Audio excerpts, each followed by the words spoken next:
맥북을 처음 구입할 때 좀 황당할 정도로 비싼 내장 드라이브 가격 때문에 대신 외장 SSD를 선택하시는 경우가 많은데요. 오늘은 가장 인기가 좋은 4대 10기가급 외장 SSD를 M1 맥북 에어와 함께 자세하게 테스트해 보겠습니다. 다양한 상황에 따라서 정말 깜짝 놀랄 정도로 큰 차이들을 보여줘서 좀 당황스러울 정도였는데요. 다양한 제품들의 특징이랑 성능부터 이런 차이가 발생하는 이유들까지 하나씩 자세하게 알아보겠습니다. 오늘 테스트할 모델들의 스펙을 확인해보면요, 4모델 모두 최대 10기가 사양의 500기가 제품들인데요, 가격이나 부품 구성에서 다양한 차이점을 가지고 있습니다. 제조 단가가 낮은 QLC 방식의 크루셜 XA이 압도적으로 저렴하고 나머지 세 제품은 거의 비슷한 가격대인데요, 사실 막 TLC, QLC부터 SLC 캐시, D램 같은 단어들 자체가 대부분의 소비자분들께는 너무 익숙하지 않기 때문에 좀 이따가 테스트 결과를 분석드리면서 이런 용어들의 개념들에 대해서도 최대한 알기 쉽게 설명드리겠습니다. 우선 제품 만듦새랑 외관을 살펴보면요, 삼성 T7은 바디 전체가 알루미늄으로 되어 있는데요, 디자인 자체는 굉장히 깔끔하지만 각져 있는 모서리 부분이 많다 보니까 맥북하고 같이 휴대할 때 흠집이 생길까봐 좀 신경이 쓰이더라고요. 반면 크루셜 X8은 각진 부분 없이 동글동글한 유선형 디자인인데요, 알루미늄 바디의 양 사이드 부분이 고무로 되어 있어서 바닥에 놨을 때 확실히 T7보다 지지력이 좋은 편입니다. 다만 무게가 제법 묵직한 편인데요, 전 이런 묵직한 느낌을 좋아해서 오히려 마음에 들었지만 바지 주머니에 넣거나 할 때는 좀 무겁게 느껴질 수도 있을 것 같습니다. 샌디스크 익스트림 프로는 개인적으로 가장 마음에 들었는데요, 단단한 알루미늄 본체에 실리콘 고무 코팅까지 되어 있어서 충격 내구성이나 만듦새가 확실히 뛰어나고 오늘 테스트하는 제품 중에서 유일하게 IP55 등급의 방진 방습을 지원합니다. 반면 웨디 마이 패스포트는 만듦새가 좀 아쉬웠는데요, 전체적으로 메탈 바디이긴 하지만 상판을 좀 강하게 누르면 약간 울컹거리는 느낌이 들고 무게도 너무 지나치게 가벼워서 손으로 쥐었을 때 그렇게 튼튼하다는 인상을 주지는 않았습니다. 그럼 이제 본격적인 성능 테스트 결과를 알아보겠습니다. 먼저 107기가짜리 프로젝트 폴더를 외장 SSD로 복사하는 속도에서는 생각보다 굉장히 큰 차이를 보여줬는데요, 샌디스크 익스트림 프로가 가장 빠른 속도를 보여준 반면 삼성 T7과 크루셜 X8은 무려 5분이 넘는 속도를 기록했습니다. 이런 결과가 나타나는 가장 큰 이유는 SLC 캐싱 용량의 차이 때문인데요, TLC나 QLC 모두 하나의 셀에 기록해야 하는 비트 수가 SLC보다 훨씬 많다 보니까 어쩔 수 없이 속도가 떨어지기 때문에 일부 특정 용량의 셀만 마치 SLC처럼 작동하게 하는 일종의 캐시 기능을 사용하게 됩니다.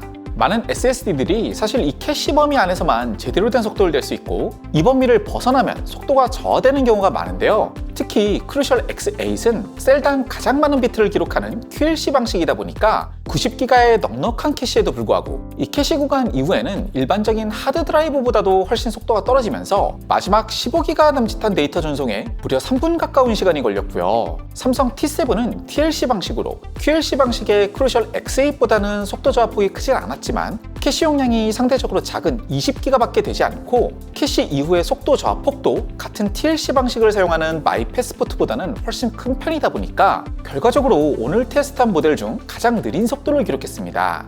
웨디 마이 패스포트는 캐시가 8기가밖에 되지 않았지만 캐시 구간 이후에도 5기가급 속도 정도는 유지할 수 있었고요, 샌디스크 익스트림 프로는 오늘 테스트한 모델 중 유일하게 100기가가 넘는 데이터 전송에서도 전혀 속도 저하가 발생하지 않았습니다.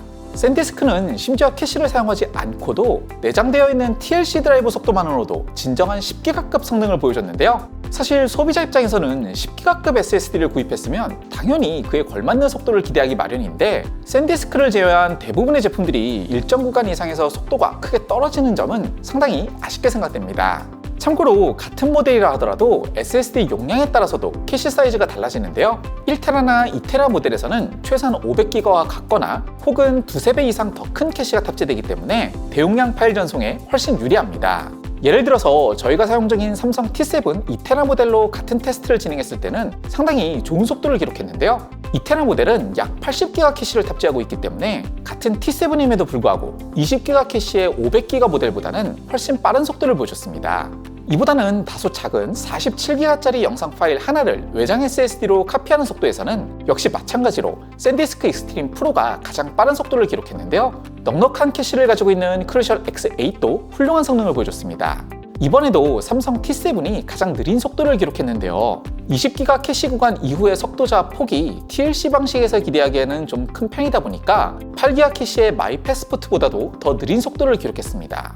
10기가짜리 영상 파일 하나를 외장 SSD로 카피하는 속도에서는 4개 모델 모두 거의 캐시 범위 안에 들어오는 만큼 무난한 속도를 기록했는데요. 특히 D램을 탑재한 크루셜 X8과 샌디스크 익스트림 프로가 가장 빠른 속도를 기록했습니다.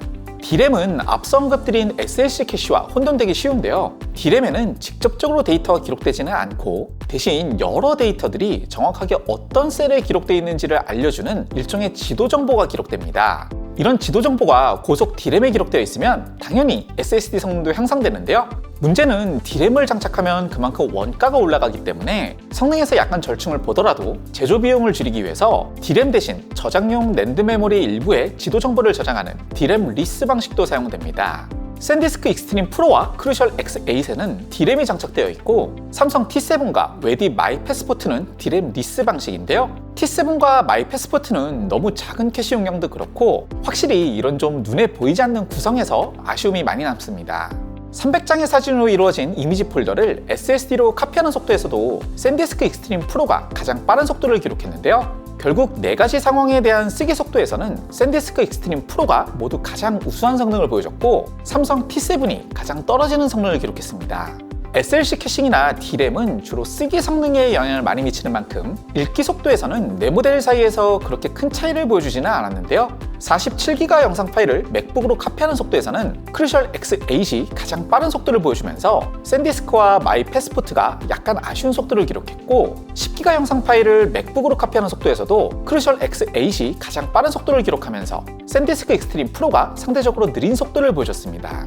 이런 결과는 300장의 사진으로 이루어진 7.5기가 이미지 폴더를 맥북으로 카피할 때 역시 그대로 이어졌는데요. 모든 테스트에서 크루셜 X8이 가장 빠른 속도를 보여주면서 쓰기 속도에서는 가장 빠른 속도를 기록했던 샌디스크 익스트림 프로가 약간의 차이이긴 하지만 가장 느린 속도를 기록했습니다. 오늘 테스트 결과를 종합해보면요. 똑같은 10기가 스펙의 500기가 외장 SSD임에도 불구하고 셀 방식이나 SLC 캐시, D램 사용 등에 따라서 상당히 큰 성능 차이를 보여줬는데요. 읽기에서는 아주 유의미한 차이를 보여주지는 않았지만 외장 SSD로 데이터를 기록하는 속도에서는 굉장히 큰 차이를 보여줬습니다. 테스트 결과를 바탕으로 오늘 리뷰한 모델들의 순위를 정해봤는데요. 먼저 가장 아쉬웠던 4위는 삼성 T7이었습니다. 샌디스크 익스트림 프로와 함께 가장 비싼 제품이지만 그에 걸맞는 성능을 보여주지는 못했는데요. 특히 20기가의 캐시 사이즈도 아쉽지만 캐싱 구간을 벗어난 이후에 같은 TLC 방식을 사용하는 마이패스포트나 샌디스크 익스트림 프로보다 속도 저하가 너무 크게 발생하는 점이 가장 아쉬웠습니다. 그리고 높은 가격에도 불구하고 D램 리스 설계인 점도 썩 긍정적이지는 않은데요. 다음 버전에서는 좀 더 개선된 모습을 보여줄 수 있기를 기대해봅니다.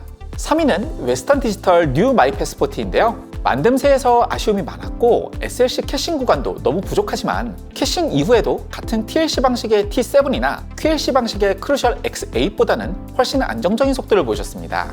다만 가격이 다른 제품들에 비해 그렇게 저렴하지 않은 것에 비해서 성능이나 만듦새에서는 아쉬움이 크기 때문에 다른 제품들을 두고 굳이 이 제품 구입을 추천드리기는 좀 어려울 것 같습니다.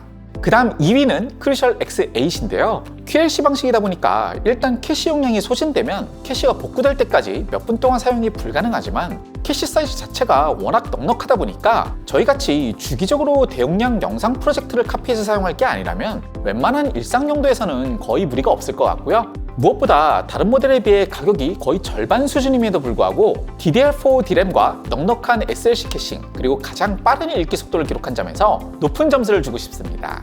다만 QLC 방식은 한 셀에 읽고 쓰는 데이터량이 많아지다 보니까 수명에도 영향을 줄 수 있기 때문에 대용량 데이터를 자주 기록하는 용도로는 추천드리기 어려울 것 같습니다. 마지막으로 대망의 1위는 샌디스크 익스트림 프로인데요. 방진방습을 지원하는 만듦새도 훌륭하고 오늘 테스트한 제품 중 유일하게 진정한 10기가급의 압도적으로 빠른 쓰기 속도를 보여줬습니다. 읽기 속도에서 약간의 아쉬움은 있는데요. 쓰기 속도에 비해서 큰 의미는 없는 수준이고 T7이나 마이패스포트에 비해서 가격이 아주 높은 편도 아니어서 가장 완성도가 높은 외장 SSD라고 생각합니다. 특히 저희같이 100기가 내외의 대용량 프로젝트를 자주 읽고 쓰는 용도로는 오늘 테스트한 모델 중에서 거의 유일하게 쓸만한 제품이라고 생각되는데요. 최근에 20기가 속도를 지원하는 V2 모델도 출시되었기 때문에 조만간 이 모델도 테스트해서 커뮤니티를 통해 결과를 알려드리겠습니다. 자, 여기까지 M1 맥북을 위한 4가지 종류의 외장 SSD를 테스트해봤는데요. 여러분의 선택에 조금이나마 도움이 되었으면 좋겠습니다. 재밌게 시청하셨다면 구독과 알림 설정 부탁드리고요. 저는 다음 주에 더 유익한 영상으로 다시 인사드리겠습니다. 곧 다시 만나요. 감사합니다.